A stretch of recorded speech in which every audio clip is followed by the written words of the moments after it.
Hey guys, आप सभी दोस्तों का बहुत बहुत स्वागत करते हैं हमारे यूट्यूब चैनल में। दोस्तों आज फिर जाना है इकोनॉमिक्स का क्लास करने के लिए दोस्तों, ठीक है।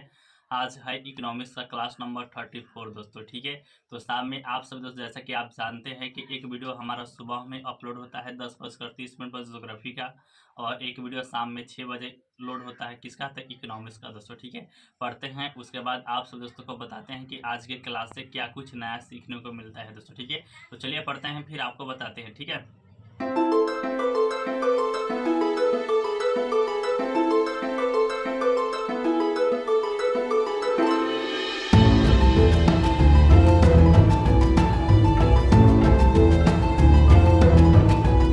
जैसा कि मैंने आप सभी दोस्तों को बताया था कि हम क्लास कर रहे थे इकोनॉमिक्स का, हमारा क्लास अब कंप्लीट हो चुका है। अब बात करना है कि आज के क्लास से क्या कुछ नया सीखने को मिला है दोस्तों, ठीक है। तो जैसा कि मैंने पिछले वाले क्लास में आप सभी दोस्तों को बता ही दिया है कि गरीबी के 3 प्रकार होता है दोस्तों। एक होता है मानव गरीबी, एक होता है सापेक्ष गरीबी, और दूसरा होता है निरपेक्ष गरीबी या पूर्ण गरीबी दोस्तों, ठीक है। तो 2 को हमने बात कर लिया है पिछले वाले क्लास में। आज की क्लास की शुरुआत हुई है निरपेक्ष गरीबी से दोस्तों, ठीक है। तो चलिए आपको बताते हैं निरपेक्ष गरीबी या पूर्ण गरीबी कहते किसे हैं दोस्तों, ठीक है।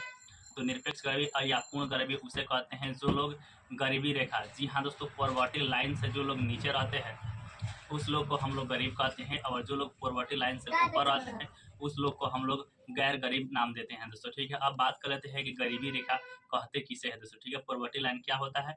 यह वह लाइन होता है, यह वह लाइन होता है जो यह बताता है कि कितने लोग गरीब है और कितने लोग गैर गरीब है दोस्तों, ठीक है। जो इस रेखा के, जो इस लाइन के ऊपर आते हैं उन्हें एबव एबव पॉवर्टी लाइन कहते हैं, यानी कि एपीएल कहते हैं। और जो लोग इसके नीचे रहते हैं यानी कि बिलो पॉवर्टी लाइन के नीचे रहते हैं उन लोगों को हम लोग बीपीएल कहते हैं दोस्तों, ठीक है। आपको मालूम होगा बिहार में एपीएल कार्ड और बीपीएल कार्ड बना हुआ है दोस्तों, ठीक है। आप पता कर लीजिएगा, ठीक है।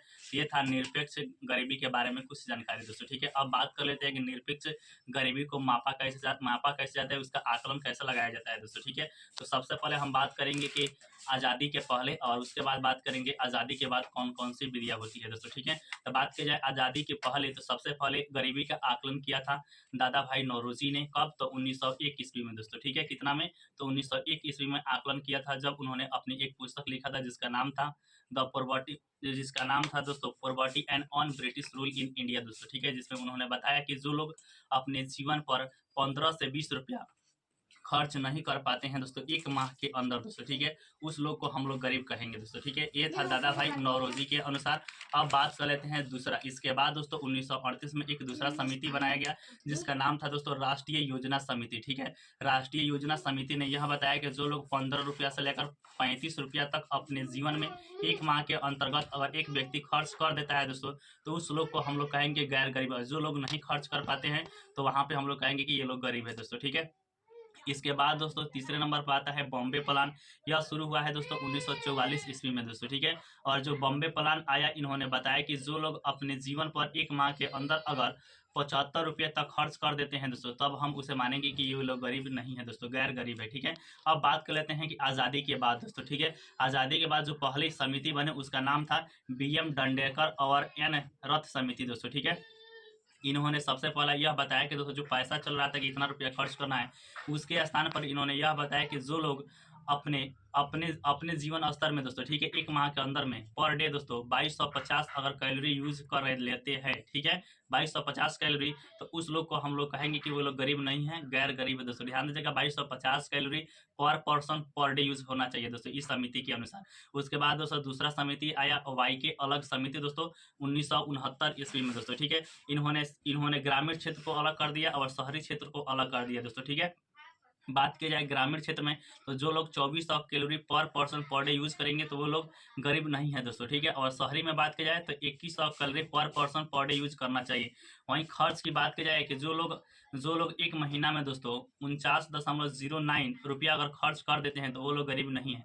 वहीं शहर में बात की जाए तो 56.64 रुपया अगर खर्च कर देते हैं पर पर्सन पर मंथ दोस्तों, तो उस लोग को हम लोग गरीब नहीं कहेंगे दोस्तों। ये था वाई के अलग समिति के अनुसार दोस्तों, ठीक है। उसके बाद एक और नया समिति का गठन जिसका नाम था डीटी लंगड़ा वाला समिति दोस्तों। यह अपनी रिपोर्ट दोस्तों 1993 में जारी किया है दोस्तों, ठीक है। और इस रिपोर्ट में ज्यादा कुछ परिवर्तन नहीं किया इन्होंने, जो वाई के अलग समिति था इसी पर ही बात किया था दोस्तों, ठीक है। उसके बाद दोस्तों 2009 में आया था जिनका नाम था सुरेश तेंदुलकर समिति दोस्तों, ठीक है। सुरेश तेंदुलकर समिति, यहाँ पे आपके हम स्क्रीन पर लगा देते हैं। सुरेश तेंदुलकर समिति यह 2000 ईस्वी तक चला है, इसी से ही हम लोग मानते थे दोस्तों। आइए बताते हैं सुरेश तेंदुलकर समिति के बारे में दोस्तों, ठीक है। सुरेश तेंदुलकर समिति ने 2 प्रकार की रिपोर्ट दिया, एक था कैलोरी सेवन के आधार पर बताया और दूसरा था खर्च पर भी बताया दोस्तों, ठीक है। बात की जाए कैलोरी सेवन के आधार पर, तो जो ग्रामीण और शहरी क्षेत्र है, तो जो ग्रामीण क्षेत्र के लोग जो लोग 2400 कैलोरी पर डे यूज कर लेते हैं दोस्तों, पर पर्सन पर डे, तो उस लोग को हम लोग कहेंगे कि ये लोग ग्रामीण क्षेत्र में गरीब नहीं है। वहीं शहरी क्षेत्र की बात की जाए तो 2100 कैलोरी यूज करना चाहिए शहरी वाले के लिए, ठीक है।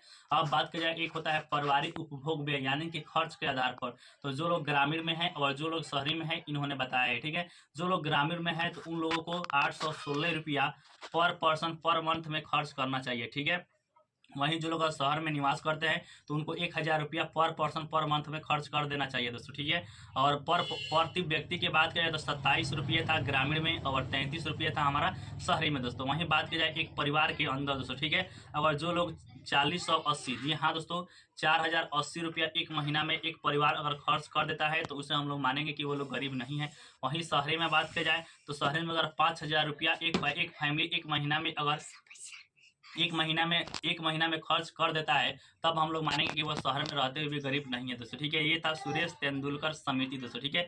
इस समिति के बाद दोस्तों आया जो हम लोग वर्तमान में अभी इस्तेमाल कर रहे हैं, जिसका यूज होता है सी रंगराजन समिति दोस्तों, ठीक है। सी रंगराजन समिति ने 2012 में अपनी रिपोर्ट को प्रस्तुत किया और 2014 से लागू कर दिया, जो आज भी अभी चल रहा है दोस्तों, ठीक है। तो आइए बताते हैं सी रंगराजन समिति के बारे में। इसका भी हम स्क्रीन पर आपके सामने फोटो लगा दे रहे हैं दोस्तों, ठीक है। तो चलिए देखते हैं क्या इन्होंने बताया।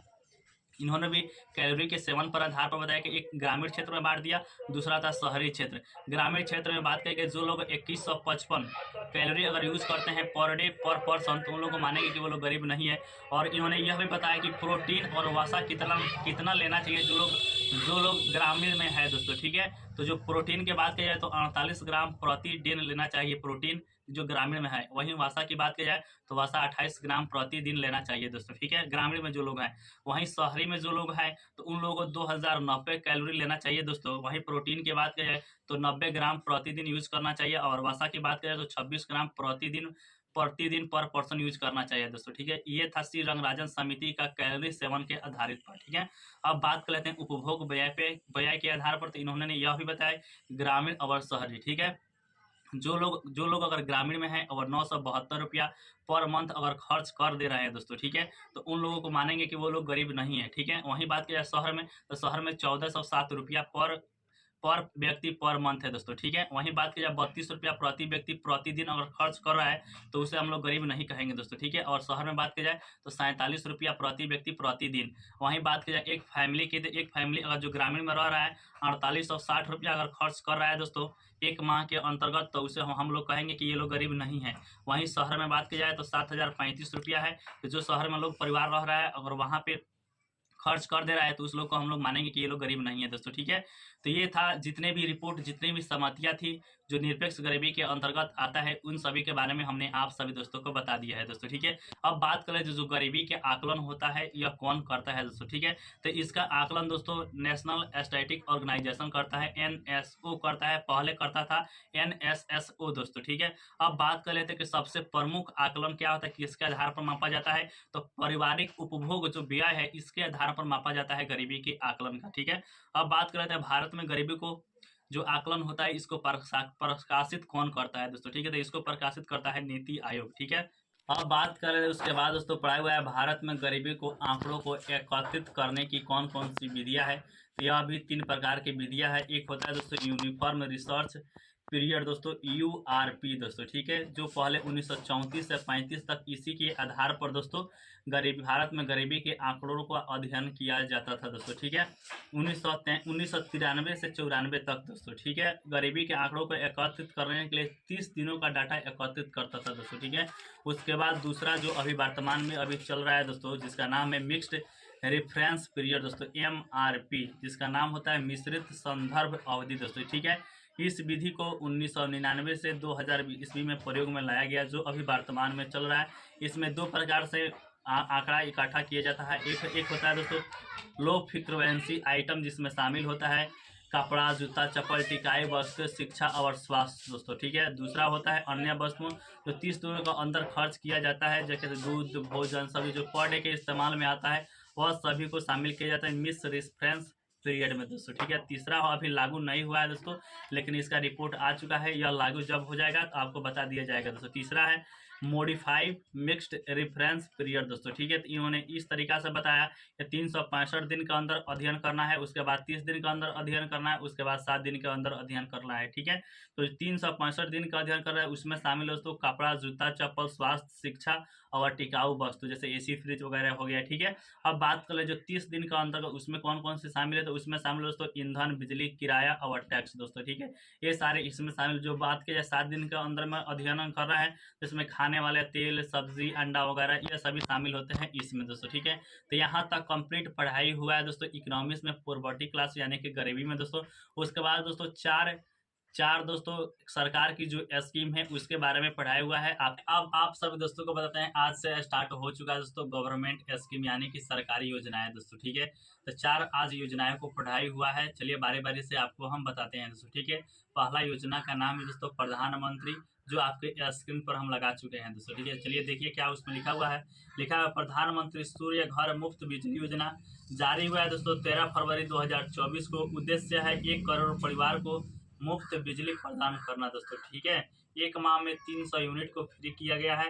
फंडिंग इसमें सरकार ने पैसा खर्च किया है 75 करोड़ दोस्तों, ठीक है। योजना मैंने कहने का मतलब है कि कैसे मिलेगा, यह सौर पैनल लगाने के लिए मिलेगा दोस्तों, ठीक है। सोलर 1 से 3 केवी के आप किलो वाट के अगर आप लेते हैं, अगर 1 वाट के लेते हैं 1 किलो वाट का, तो आपको 30,000 रुपया मिलेगा। अगर 2 किलो वाट को लेंगे तो आपको 60,000 रुपया मिलेगा। और आपको 3 किलो वाट के अगर आप लगाते हैं तो आपको 78,000 रुपया सरकार सब्सिडी के रूप में देंगे। लागू करने का मतलब है 2026 और 27 तक 1 करोड़ लोगों को ये इसको प्रदान कर देना, जो अभी चल रहा है।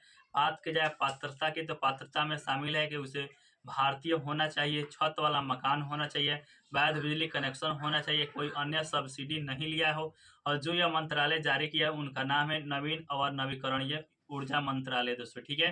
तो ये था प्रधानमंत्री सूर्य घर मुफ्त बिजली योजना दोस्तों, जिसमें 1 से 3 किलोवाट को लगाने के लिए सोलर पैनल लगाने के लिए सरकार पैसा दे रही है दोस्तों, ठीक है। अब बात कर लेते हैं दूसरा योजना सरकार क्या। दूसरा योजना दोस्तों जिसे आप सब दोस्त बहुत ही ज़्यादा जानते हैं, जिसका नाम है प्रधानमंत्री किसान सम्मान निधि योजना, जिसमें लघु किसान हो, जिसमें कम से कम 2 हेक्टेयर भूमि उसके पास होना चाहिए, उस किसान को मिलता है दोस्तों, ठीक है। 1 साल में 6,000 रुपया उसको दिया जाता है, वित्तीय सहायता किया जाता है दोस्तों, ठीक है। अब बात कर लेते हैं दोस्तों तीसरा योजना सरकार की। तीसरा योजना का नाम है प्रधानमंत्री किसान मनधन योजना दोस्तों, ठीक है। जो भी लोग किसान है जिनके पास दोस्तों, जो सीमांत किसान है या लघु किसान है दोस्तों, जिनके पास भूमि है, उनको सरकार सब्सिडी दे रही है। कहने का मतलब है कि जिनका उम्र अगर 18 से 40 वर्ष है, उनको 55 रुपया से लेकर 200 रुपया तक आपको जमा करना है। जब आप 60 वर्ष के हो जाएंगे तब सरकार आपको 3,000 रुपया प्रति महीना आपको देगी दोस्तों, ठीक है। कहने का मतलब आप इसमें जमा इंश्योरेंस आप समझ लीजिए दोस्तों, ठीक है। तो ये था जो किसान लोग हैं उसके लिए। जो गैर किसान है, ठीक है, जो गैर किसान है उनके लिए भी सरकार योजना लेकर आई 2019 में ही। तो 2019 में जो लेकर आई योजना उसका नाम है दोस्तों प्रधानमंत्री श्रम, ध्यान दीजिएगा, प्रधानमंत्री श्रम योगी मानधन योजना दोस्तों, ठीक है। इसमें क्या होता है, सेम उसी तरीके से प्रोसेस है। इसमें किसान आप हो सकते हैं, किसान नहीं भी हो सकते हैं, आप ठेला गाड़ी सब्जी वाले, जो गैर संगठित क्षेत्र के लोग हैं वह इसमें शामिल हो सकते हैं। लेकिन इस कंडीशन यह है कि उनकी आय 1 माह के अंतर्गत 15,000 से ज़्यादा नहीं होनी चाहिए, तभी आप सभी दोस्तों को इसका लाभ मिलेगा दोस्तों, ठीक है। बात की जाए कितना रुपया जमा करना होता है, जिसमें 55 रुपया से लेकर 200 रुपया तक का जमा करना होता है दोस्तों, ठीक है। अगर आपका उम्र 18 से 40 वर्ष है तो आपको यह फायदा मिल सकता है दोस्तों, ठीक है। ये 4 योजनाएं सरकार के द्वारा जो लाई गई है, जो अभी चल रही है वर्तमान में, उसको सर के द्वारा डिस्कस किया गया है दोस्तों, ठीक है। तो आज के इकोनॉमिक्स का क्लास यहीं पे समाप्त हुआ है। तो यह वीडियो आप सब दोस्तों को कैसा लगा नीचे कमेंट कर बता दीजिएगा। मिलते हैं नेक्स्ट वीडियो में, तब तक के लिए thank you, must welcome video इतना वॉच करने के लिए।